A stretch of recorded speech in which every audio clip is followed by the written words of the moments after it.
بسم اللہ الرحمن الرحیم۔ ڈیئر اسٹوڈنٹس، آج ہم 10th کلاس کے مطالعہ پاکستان کا باب نمبر 2 جس کا عنوان ہے تحریک پاکستان اور پاکستان کا قیام، اس کا تفصیلی سوال نمبر 3 پڑھنے جا رہے ہیں، یا لانگ کوسچن نمبر 3 کہ قائد اعظم رحمۃ اللہ علیہ کی سیاسی اور آئینی کوششوں کے حوالے سے قیام پاکستان میں کردار کو بیان کیجیے۔ ٹھیک ہے، تو آغاز ہے کہ قائد اعظم محمد علی جناح رحمۃ اللہ علیہ 25 دسمبر 1876 کو کراچی میں پیدا ہوئے، اعلیٰ تعلیم انگلستان سے حاصل کی، اور یہی وہ دور ہے جس میں آپ نے سیاست میں دلچسپی لینا شروع کی۔ برصغیر واپس آ کر آل انڈیا نیشنل کانگریس میں شمولیت اختیار کی۔ قائد اعظم ہمیشہ ہی ہندو مسلم اتحاد کے زبردست حامی رہے، جس کی بنیاد پر انہیں آپ کو یعنی کہ ہندو مسلم اتحاد کا سفیر کہا جاتا ہے۔ قیام پاکستان میں قائد اعظم محمد علی جناح رحمۃ اللہ علیہ کا کردار۔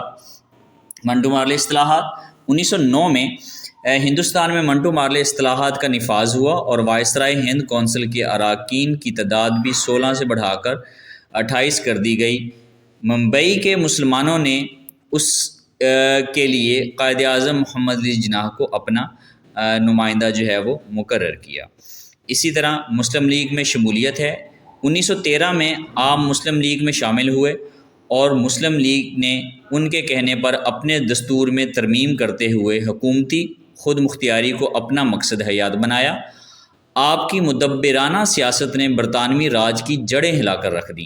کانگریس کی مسلم دشمن پالیسیوں کے باعث 1920 میں کانگریس چھوڑ دی۔ میثاق لکھنؤ دسمبر 1916 میں مسلم لیگ اور کانگریس کے درمیان لکھنؤ میں معاہدہ لکھنؤ ہوا۔ اسی مقام پر انہیں ہندو مسلم اتحاد کے سفیر کے لقب سے نوازا گیا۔ رول ایکٹ کی منظوری 1919 میں حکومت برطانیہ نے رول ایکٹ منظور کیا۔ قائد اعظم رحمۃ اللہ علیہ نے اس مسودہ قانون کی مخالفت کی اور اسے غیر آئینی قرار دیتے ہوئے احتجاجاً انہوں نے وائسرائے ہند کی کونسل سے استعفیٰ دے دیا۔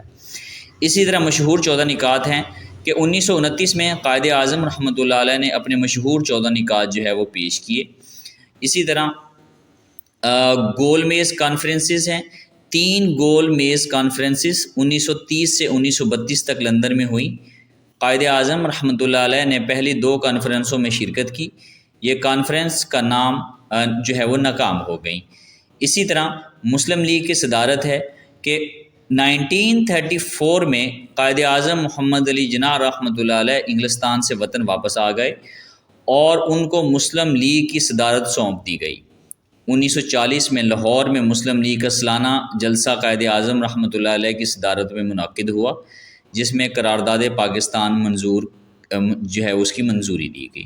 اسی طرح 1945-46 کے انتخابات ہیں۔ مسلم لیگ نے 1945-46 کے انتخابات میں قائد اعظم رحمۃ اللہ علیہ کی قیادت میں شاندار کامیابی حاصل کی۔ قائد اعظم بطور گورنر جنرل 14 اگست 1947 کو پاکستان مارز وجود میں آ گیا اور 15 اگست 1947 کو قائد اعظم رحمۃ اللہ علیہ نے اس نئی اسلامی خود مختار ریاست کے پہلے گورنر جنرل کی حیثیت سے جو ہے وہ حلف اٹھایا۔ ٹھیک ہے، اس کے بعد وفات ہے کہ قیام پاکستان سے کچھ عرصہ پہلے قائد اعظم رحمۃ اللہ علیہ کی صحت خراب ہو گئی، لیکن اس کے باوجود وہ دن رات اپنے فرائض انجام دیتے رہے۔ انہیں آرام کرنے کا موقع نہ ملا، جس کی وجہ سے ان کی طبیعت زیادہ خراب ہو گئی۔ جولائی 1948 میں بیماری نے شدت اختیار کر لی۔